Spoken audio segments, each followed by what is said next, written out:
তারপরেও আজকের যে আলোচনা আমি যতটুকু জানি, আমার কাছে যখন বলা হয় সেই বলার মধ্য দিয়ে আমি যতটুকু জানি, এই বৃহত্তর একটি এলাকা ইউনিয়ন নিয়ে একটি বর্ডার এলাকা বলা যায়। এদিকে কামালপুরের একটি বিশাল অংশ, এদিকে ভেড়ামারার একটি বিশাল অংশ, এদিকে আমাদের ধোবল ইউনিয়নের বিশাল একটি অংশ। সেই বর্ডার এলাকা অবস্থিত এবং প্রত্যন্ত এলাকা। এইখানে কোনো দুর্ঘটনা ঘটলে সহজেই কিন্তু প্রশাসনের দ্বারস্থ হওয়া সম্ভব না, একটু সময় লাগে। তারপরেও এখন আমাদের এলাকা উন্নত হয়েছে রাস্তাঘাটের দিক দিয়ে, সেই আলোকে কিন্তু আমরা প্রশাসনের দ্বারস্থ হলে তাৎক্ষণিকভাবে একটু সময় লাগলে তাদের সহযোগিতা আমরা পাই বা ভবিষ্যতে পাব। বিষয় হচ্ছে যে আমরা যে কারণে আজকে এখানে উপস্থিত হয়েছি, আমরা এই সারিতে অনেক সামাজিক নেতৃত্ব দেওয়া ব্যক্তিবর্গ, আসলে সমাজ এমনভাবে অবক্ষয় হয়ে গেছে। এখানে আমরা রাষ্ট্রের পক্ষ থেকে কিছু বিষয়ে আজকের এই মহতী অনুষ্ঠানে উপস্থিত হতে পেরে নিজেকে ধন্য মনে করছি। সামাজিক অবস্থান, সামাজিক অবক্ষয় প্রতিরোধে এই সমাজে বসবাসরত আমরা যে সকল মানুষ আছি, আমাদের সচেতনতাই বিশেষ জরুরি। হয়তো আমাদের সচেতনতার অভাবে আমাদের প্রতিবেশী বা আমাদেরই কোনো ভাই, কোনো ভাতিজা, আত্মীয় স্বজনের ভিতরেই তো অপরিচিত কেউ না, আমাদের পরিচিত জনরাই এই বিপদগামী রাস্তায় পরিচালিত হয়ে তাদের দ্বারাই আজকে সমাজ এবং রাষ্ট্রের বিশৃঙ্খলা তৈরি হচ্ছে। তাই আমরা এই সমাজে বসবাসরত সকলেই সচেতনভাবে এই বিষয়টাকে প্রতিরোধ করার জন্যে প্রথমেই আমরা দেখব যে আমাদের পরিবারের সন্তানরা কে কখন বাড়িতে আসছে, রাত কয়টায় আসছে, আমরা নিজের পরিবারের সন্তানদেরগুলো সচেতনভাবে যদি লক্ষ্য রাখি, তাহলে এই বিষয়টা প্রতিরোধ করা অনেকাংশেই সম্ভব হবে। এবং যখনই আমার পরিবার রক্ষা করতে পারবো, আমার প্রতিবেশী পরিবারটা থেকেও আমরা, তাহলে এই সমাজের সকলেই মিলে প্রশাসনের সহযোগিতা নিয়ে তাদেরকে শাস্তির আওতায় আনি। প্রথমেই আমাদের দরকার এই সকল বিপদগামী মানুষগুলোকে ভালোবাসার স্নেহের অভাবে অনেকেই আরও, তাহলে এই সমাজের সকলেই মিলে প্রশাসনের সহযোগিতা নিয়ে তাদেরকে শাস্তির আওতায় আনি। প্রথমেই আমাদের দরকার এই সকল বিপদগামী মানুষগুলোকে ভালোবাসার স্নেহের অভাবে অনেকেই আরও। গণ্যমান্য ব্যক্তিবর্গ, উলামায়ে কেরাম, সম্মানিত উপস্থিতি এবং বিশেষভাবে তরুণ, কিশোর, যুবক সকলকে আমার সালাম, আসসালামু আলাইকুম ওয়া রাহমাতুল্লাহি ওয়া বারাকাতুহু।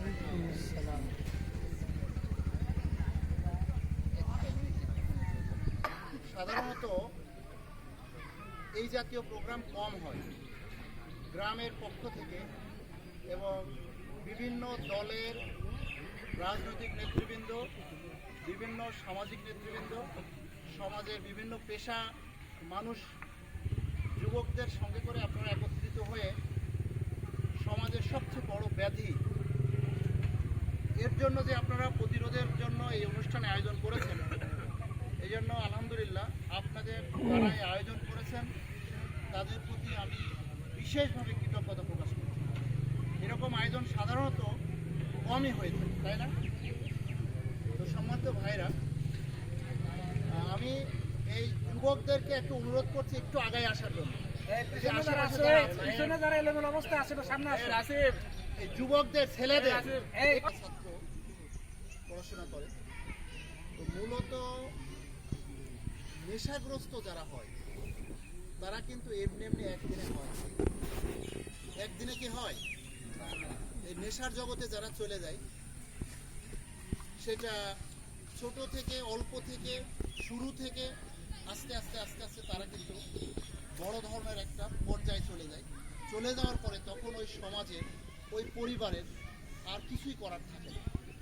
মানে এমন অবস্থায় চলে যায় একটা পর্যায়ে যায় যাওয়ার পরে, নেশাগ্রস্ত হয়ে যাওয়ার পরে সেখান থেকে ব্যাক আসার মতো সুযোগ কিন্তু ওই সন্তানেরা থাকে না। আর তখন ওই পরিবার যতই চেষ্টা করুক না কেন সেখান থেকে ফিরানোর জন্য প্রশাসনের হাতে তুলে দেয়।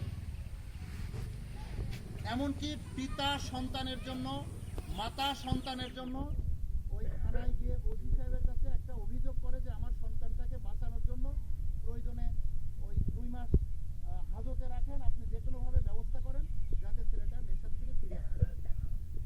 তার মানে একটা সন্তান যখন নেশাগ্রস্ত হয় তখন কিন্তু সেটা শুধু পরিবারের সমস্যা না, সেটা সমাজের সমস্যা, সেটা জাতির সমস্যা, সেটা রাষ্ট্রের সমস্যা। তো এগুলো আপনারা জানেন, যারা আছেন এখানে বসে সবাই জানেন। এটা কেন হয়? আমি মনে করি এর জন্য প্রথমত দায়ী আমি, বাবা বা মা। আমার সন্তানের জন্য আমি দায়ী, সন্তানরা কিন্তু আগে দায়ী না। পাশের আরেকটা ছেলে নেশাগ্রস্ত, তার সাথে ঘুরতে ঘুরতে একসময় ছোট্ট নেশা ধূমপান করা শুরু করছে। ধূমপান করতে করতে আস্তে আস্তে ছোট থেকে বড় নেশার দিকে চলে যাচ্ছে। আমি বাবা, আমি ওই সমাজের একজন মানুষ দেখছি, দেখে আমি চুপ থাকছি। এটা কি সমাজের পরিবর্তন হবে? কখনোই হবে না। এজন্য আমার প্রথমত অনুরোধ, আপনারা এই যে উদ্যোগটা নিয়েছেন, এই উদ্যোগের যে প্রশংসা করে আমি শেষ করতে পারবো না। এইটা মাঝে মধ্যে আপনারা করবেন, মাঝে মধ্যে করে এটা একটা সচেতনতা বাড়লো, মানুষ সচেতন হলো। এখন আমাকে উদ্যোগ নিতে হবে আমার সন্তানটা, প্রত্যেক পরিবারের, একটু কষ্ট করি আমরা, প্রত্যেক পরিবারের সন্তানটা স্কুল ঠিকমতো যাচ্ছে কিনা, তার শিক্ষা প্রতিষ্ঠানে সে ঠিকমতো ক্লাস করছে কিনা, সে কোচিং বা প্রাইভেটে যাওয়ার সময় অন্য জায়গায় গিয়ে সময় নষ্ট করছে কিনা, এগুলো দেখা দরকার। ও তো ছোট, ও তো অবুঝ, ও তো মাসুম, ও তো বুঝতে পারছে না যে এটা ওর জীবনকে ধ্বংসের দিকে নিয়ে যাচ্ছে। এটা কিন্তু ও বুঝতে পারবে না। ওই বয়স তো আপনার আমারও একসময় ছিল। সুতরাং আমি আপনাদের সাথে একমত করে মনে করছি, এই সন্তানদের বাঁচানোর জন্য আগে আমাদেরকে একটু সময় দিতে হবে, একটু পরিশ্রম করতে হবে, একটু কষ্ট করতে হবে। পাশাপাশি দেখেন, আমার সাথে আপনারা এখানে যারা বসে আছেন হয়তো একমত হবেন, কিছু ব্যক্তি আছে, কিছু পরিবার আছে, অথবা কিছু রাষ্ট্র আছে, প্রতিবেশী রাষ্ট্র কোনো না কোনোভাবে ভালো জিনিস দেশ থেকে দিচ্ছে না। এই নেশায় যাতে এই দেশটা, এই দেশের পরিবার, কিছু পরিবার নষ্ট হয়, মেধা নষ্ট হয়, দেশ পরিচালনার ক্ষেত্রে আগামী দিনের ভবিষ্যৎ নষ্ট হয়। এজন্য আমাদের পার্শ্ববর্তী কেউ না কেউ এই মাদকগুলো, এই নেশা জাতীয়গুলো আমাদের দেশে ঢুকিয়ে দেওয়া হচ্ছে, ভালো কিছু দেওয়া হচ্ছে না। এটা আপনার দ্বিমত কেউ করতে পারেন, কিন্তু আমি জানি বিষয়টা। এখানে রাজনৈতিক বিষয় না, এখানে কোনো দলীয় কোনো বিষয় মনে করবেন না। আজকে আপনার সন্তান ধ্বংস মানে গোটা দেশের ক্ষতি করা, সমাজের ক্ষতি করা। আমার সন্তান মানে মনে করেন না যে ওই অমকের সন্তানটা নষ্ট হচ্ছে, কালকে আমার সন্তানটা নষ্ট হবে। তো যারা এই নেশাজাতীয় দ্রব্যগুলো ঢেলে দিচ্ছেন, আমাদের ভিতরে ঢুকিয়ে দিচ্ছেন, যারা বিজনেস করছেন, এরকম একটা বিরাট অংশ কিন্তু এর সঙ্গে জড়িত, বিশাল অংশ। তারা এর মাধ্যমে আর্থিক ব্যাপক আকারে লাভবান হচ্ছে। আর যারা নেশাজাতীয় এই দ্রব্যগুলো তৈরি করে সাপ্লাই করছেন, তারা কিন্তু রাষ্ট্রের উন্নয়নের জন্য করছেন না, তারা করছেন কাউকে ধ্বংস করার জন্য। সুতরাং যারা বিজনেস করছেন, আপনারা, আমরা এই বিজনেসম্যানগুলোকে ধরতে হবে। যারা নেশাজাতীয় দ্রব্য বিক্রি করছে, উৎপাদন করছে, তাদেরকেও ধরতে হবে। ওর মাধ্যমে তো আমার ছেলেরা পাচ্ছে, তাই না? আমার কথা কি আপনারা কেউ রাগ করছেন? আমাদের বাঁচতে হবে তো ভাই, কোথা থেকে আসছে এটা বলেন? কেউ না কেউ আমরা সাপ্লাই করছি। তো এই কারখানা যদি আমি উৎপাদনের কারখানাটা বন্ধ করতে পারি, তাহলে কিন্তু অটোমেটিকলি সাপ্লাই বন্ধ হবে। কারখানা বন্ধ করার উদ্যোগ নিতে হবে, এইখানে যাতে মাদক আসতে না পারে সেই উদ্যোগ নিতে হবে। আপনার আমার পাশেই মাদকের কারখানা বসছে, বা মাদক এনে সেখানে বিজনেস করা হচ্ছে, আমি টের পাচ্ছি না। চায়ের দোকানে চা বিক্রি হচ্ছে, বা অন্যান্য ছোট্ট দোকান দ্রব্যাদি বিক্রি হচ্ছে, ওর পাশেই যে আপনার মদ বিক্রি হচ্ছে আমরা কিন্তু টের পাচ্ছি। ভাই বলেছেন যে বেশ কয়েকটা ইউনিয়নের একটা পয়েন্ট আর কি, একটা বর্ডার পয়েন্ট এটা। সুতরাং এখানে সুযোগ যে ওই ভেড়ামারার পুলিশ সেখানে আসবে না, দৌলতপুরে পুলিশ এখানে আসবে, মিরপুরে পুলিশ আসবে, ওদেরকে কিছু পয়সা ধান ধরছে, ঠিক আছে? কাজ করতে হলে মানে সবাই মিলে বিজ্ঞাপন করলে সবচেয়ে ভালো হয়, এটা মনে হয়। এখন দেখেন আপনারা কোনটা করছেন। ধন্যবাদ। আর কেউ? নেশা করে ভালোবাসা দিয়ে শাসন করা যাবে না। এই শয়তানের লাঠি দিয়ে না ধোনা পর্যন্ত, আকড়া জেগে না আছে না ভাঙা পর্যন্ত, ততক্ষণ পর্যন্ত আপনার এই আকড়া শেষ হবে না। আর রাত 9টার পরে যদি তাক আটকা বাইন্দি পিটাতে হবে আগে। ও যদি নেশাখোর হয় থাকে, আর যদি ভালো লোক হয় থাকে, তাকে বাবা তুমি তোমার মতন বাড়ি চলে যাও। রাত 9টার পরে মাঠের সাইডে দেখতে হবে। প্রশাসনের অপেক্ষায় যদি আপনি থাকেন, কখনো দেশ শান্তি হবে না। প্রশাসন কি এখানটা ফাঁকা দেয় দেশে যে প্রশাসনের অপেক্ষায় আমরা থাকবো? আমাদের হাতে সময় গেলে আপনার অন্যায়কে প্রতিরোধ করতে হলে অন্যায় করাও লাগে। একটা অন্যায় দমন করতে হলে আর একটা অন্যায় করাও লাগে অনেক সময়। সেই অন্যায়ের লেগে প্রত্যেকটা লোক আমাদের সাথে থাকা লাগে। কারণ যুবক যদি রাতে বাড়ায় 10টা যুবক ছেলে লাঠি হাতে গেছে, যেখানে যেখানে আড্ডা আছে, আপনি 2টা দিন মহড়া দেন, যদি সে আড্ডা থাকে কোথায় চলে যাবে ঠিক নাই, মায়েরে ভূত পলায়। ভালোবাসা মিষ্টি কথায় কখনো ভূত পলায় না, আরো ও চাবি বসে, কখনো সমাধান হবে না। লাঠি হাতে তুলিলেন, অন্যায় কষ্ট, অন্যায় প্রতিবাদে অন্যায় প্রতিবাদ। আপনি হাত কাটিয়েছেন, আপনার হাত কাটবে, ঠিক। আপনি মারিয়েছেন, আপনার মায়ের হাতে হবে, তাহলে সমাধান হবে। ভালোবাসাতে মিষ্টি কথার কোনো লাভ নেই। ছেলে বাপ ভালোবাসাতে বলতে বাপ যায় না। এখানে আমাদের ওঠা বসা, যাওয়া চলাফেরা ভালো হতে পারে, ত্রুটি হতে পারে, ত্রুটি সব কিছুতেই হয়, এখানে ওটা বিষয় না। আমরা একটা ভালো কাজ করতে চাইছি কি, ঠিক আছে? এখন বিষয় হচ্ছে যে একজন মারলেই তো আর হয়ে গেল না, মারার পথ তৈরি করতে হবে। মারার পথ তৈরি করে দিতে হলে আপনাদেরকে আমাদের সহযোগিতা করতে হবে। আপনাদের দায়িত্ব আমরা নেব। আমরা রাজনৈতিক কর্মী না, তাহলে আপনাদের দায়িত্ব নেওয়ার দায়িত্ব আমাদেরই তো, নাকি? হ্যাঁ, তাহলে এই দায়িত্বের জায়গার সুগম পথটা আপনাদের মধ্য দিয়ে তৈরি হতে হবে। কিভাবে? এই সমাজে আপনার পরিবারে একজন নেশাগ্রস্ত, জুয়াখোর, আপনার বিভিন্ন খারাপ কাজের সাথে জড়িত একজন সন্তান আছে, আপনাদের চারপাশের বংশের লোকজন, আশপাশের লোকজনকে তার বিরুদ্ধে লিখিত উপস্থাপন করতে হবে আমাদের কাছে। আমাদের কাছে লিখিতভাবে উপস্থাপন করতে হবে যে ভাই, এই ছেলেটা আমার ভাইস্তি, আমার ভাই, আমার ভাগ্নি নষ্টের পথে চলে গিয়েছে।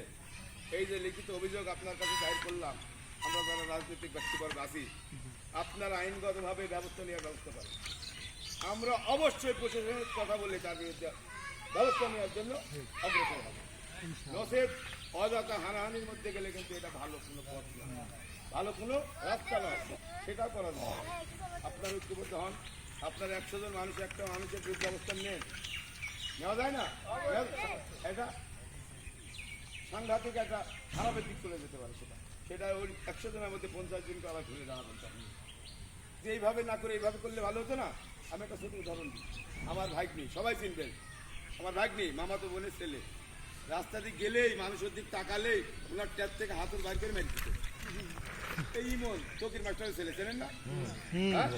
ইমন, আমি নিজে এই ইউনো সাহেবকে ডেকে এনে আমি বললাম, ইনাকে আপনি ভ্রাম্যমাণ আদালতের মধ্য দিয়ে সাজা দিয়ে দেন। ইনার কাছে এই এলাকার মানুষ নিরাপদ না, ইনার পরিবারের বাবা মা নিরাপদ না, এবং ও যা করতেছে এর দায় আমাদের ঘাড়ে চাপতেছে। সেটা আমার ভাগ্নি, আমরা রাজনীতি করি, অনেকেই বলাবলি করে মামার গরমে মামা নেতা এই জন্য করতেছে, অথচ আমি কিন্তু জানি না ওটা, আমার কিন্তু বিষয় না ওটা। ওর মাথাতে অন্যরকম কাজ করে, হয়তো মাথা নষ্ট, না হলেও শয়তান। ইউনো সাহেব আমাকে কি বললেন জানেন? ইউনো সাহেব বললেন, আমি কিভাবে বুঝেল দিব অপরাধ কি ওনার? উনি তো ওনার অপরাধ জানে না, আমার ভাগ্যের অপরাধ তুমি জানে না, জানে নাকি? এই এলাকার মানুষ জানে উনি কতটা খারাপ, আমি জানি আমার আত্মীয় হিসেবে কতটা খারাপ। একজন বিচারক যখন একজন মানুষকে সাজা দেবে, সুনির্দিষ্ট তথ্য প্রমাণ কিন্তু তার লাগবে, নাহলে কিন্তু সে দিতে পারবে না যত খারাপই হোক। কি আমি বললাম, আপনি জেল যদি না দেন, ওর বাবা মা কিন্তু আজকে মারি ফেলবে, এর দায় কিন্তু আপনি দিয়ে নেবে স্যার, আমরা নেব। যে কোনোভাবে উনি 1 বছরের জেল দিয়েছিল। আমি গত 5 দিন দেখে আসছি আমার কাছে দেখা করছি আমার অফিসে। আমি বললাম, বাইরে যাওয়া, অবশ্যই সামনে আসবে না, আমার এই চেয়ারে তো বসাবো মানুষ যদি তো বলে ভালো হয়ে গেছে। 1 মাস 2 মাস তো অবজারভেশন করা হবে। মানুষ যদি বলে ভালো, তাহলে এই অফিসের সামনে আসবে, নাহলে তুই এই অফিসের সামনে আসলে আবার তুই ধরা দিয়ে 2 বছরে চলবে। তাহলে কি বাবা মাকে সহযোগিতা করতে হবে আমাদের, যাদের আত্মীয় হন তাদেরকে সহযোগিতা করতে হবে আমাদের। আপনার ছেলেকে আমি মাই ঠ্যাং ভাঙলে যত খারাপই হোক আপনার সন্তান, কিন্তু সন্তান না ওই বড় অবস্থায় আপনার বাড়ির তুলে আনি ট্রিটমেন্ট করে ভালো করবেন না, করবেন না? হ্যাঁ, যেটাই নিয়ম, যেটাই নিয়ম। অযথা মুখের মুখ কথা নেই। আমরা কাউকে খুব ভয়ঙ্কর দিকে নিয়ে যাবো না, তবে আমরা সমাজকে ভালো করব। সে কারণে যার যার ভাই সন্তান ভাগ্নে যাই বলি তাদেরকে শাসন করার জন্য যেটুকু শাসনের মধ্য দিয়ে কড়া বার্তা দেওয়ার দরকার, কড়া দিক বিবেচনা করার দরকার আমরা করব। এই যে অনেক কথা হলো, এর পরবর্তী সময় আমি আমার পরামর্শ একটা দিয়ে দিই। এখানে আমরা দৌলতপুর থানার ভারপ্রাপ্ত কর্মকর্তা ওসি সাহেব, আমাদের মিরপুর থানার ওসি সাহেব কিন্তু আমি দেখলাম মাদকের ব্যাপারে অনেক সোচ্চার, মিডিয়াতে আমরা দেখলাম মাদক কারবারিদের ধরছে এবং যারা ছাড়া দিয়ে যাচ্ছে তাদেরকে উনি গ্রেপ্তার করে জেল হাজতে পেরে দিচ্ছে। ঠিক আছে, আমরা তাদেরকে আমন্ত্রণ করতে পারি, 2 থানা 2 ওসিকে আমন্ত্রণ করে আরো বড় সড়ো করে আপনাদের সাথে করে নিয়ে আমরা একটা প্রোগ্রাম ভবিষ্যতে করতে পারি। ঈদের পরে তারা পরামর্শ দেবে, তারা পরামর্শ দেওয়ার পরে তাদের পরামর্শ মোতাবেক আমরা যারা আছি তারা এই খারাপ দিকে যারা গিয়েছে, মাদকাসক্তি বলি, জুয়া বলি, চুরি বলি, তাদের বিরুদ্ধে পরামর্শক্রমে আমরা অ্যাকশন নিব, যাতে প্রশাসনের কাছে আমরা দায়বদ্ধতা থাকতে পারি, আমরা ভালো থাকতে পারি। যে আপনাদের পরামর্শ আছে আমরা মনে করেন মেরে ফেলবো, কিন্তু তাদের নলেজের মধ্য দিয়ে আমরা সেটা করব। বিষয় এরকম। যাই হোক, আমি কথা বাড়াবো না, সাধারণ হবে। সকলকে ধন্যবাদ জানাই। আলহামদুলিল্লাহ, খুব সুন্দর। যাই হোক, এটাই কথা আর কি। এরকম আয়োজন হয়নি। গাজীপুর থেকে সব গ্রামের লোক এটা সেখানে যে এটা প্রতিরোধ করার জন্য একটা সামাজিক সচেতনতার দরকার। আপনাদের এটা সত্যিই অনেক সুন্দর। আর আরেকটা বিষয় হচ্ছে, আমি হচ্ছে ক্যাম্পে আসি, আর আমাদের দৌলতপুর থানা এখান থেকে অনেক দূরত্ব হয়ে যায়। আমাদের ক্যাম্পে কোনো গাড়ি নেই, আমরা মোটরসাইকেল নিয়ে অটো নিয়ে রাতে ডিউটি করি। তা আপনাদের এই জায়গাটা অনেক দূর হয়ে যায় আমাদের জন্য। আমরাকে আপনারা সাহায্য করেন, চুরি বিশেষ করে রাতে যারা সন্দেহজনকভাবে চলাফেরা করে, তারা আপনারা কিন্তু এলাকার যেহেতু বাইরের লোক যদি এখানে চলাফেরা করে, আপনারা কিন্তু অনেকটা বুঝতে পারেন যে এই লোকটা এই কাজে জড়িত হতে পারে। সেক্ষেত্রে এইসব বিষয়গুলো যদি আপনাদের কাছে কিছু করে, আপনারা প্রয়োজনে তাকে প্রতিহত করে আমাদেরকে খবর দেন, আমরা আইনের আওতায় নিয়ে এসে কাজ করবো। আর মাদকের বিষয়ে যেটা বলছেন সেটা হচ্ছে যে মাদক সবাই একই কথা, যে মাদক একা পুলিশের দ্বারা সম্ভব না, ম্যানেজ করা সম্ভব না। এই জন্য আপনাদের প্রত্যেকের অভিভাবকের যে বিষয়গুলো, প্রত্যেকেই এই কথাটাই বলতেছে, মানে প্রত্যেকে বারবারই একই কথা, যে অভিভাবক যারা আছেন তারা আপনার সন্তান কখন কোথায় যাচ্ছে, কখন আসছে, কখন লেখাপড়ার টেবিলে আছে না, কোথায় কি জোয়া খাচ্ছে না, মদ খাচ্ছে না, গাঁজা খাচ্ছে, এই বিষয়গুলো আপনারা বড় একটা উপাদান হচ্ছে আমার মনে হয় এই মাদক এবং চুরি যে নিরাময় করার যে একটা প্রক্রিয়া। আর আপনারা আমাদের নাম্বার রাখেন, যদি কোথাও মাদকের কেউ মাদক যদি আমাদের সংবাদ দেন, আমরা অবশ্যই কাজ করবো। আপনারা আমাকে সাহায্য করবেন। ধন্যবাদ। 01716 ওখানে নিতে পারেন, 513 ওখান থেকে নেবে। 513 পরিবার সচেতনা, সেই সাথে আমরা সামাজিকভাবে যারা লোকজন চলাফেরা ওঠা বসা করি, আমাদেরও একটু এদিকে একটু নজর রাখতে হবে। শুধু পরিবারের উপরে চাপাই দিলে হবে না, আমাদেরকেও একটু সচেতন হতে হবে। তো আজকের এই আলোচনা সভার মুলতবি ঘোষণা করছে এই পর্যন্ত এই বলে। আসসালামু আলাইকুম।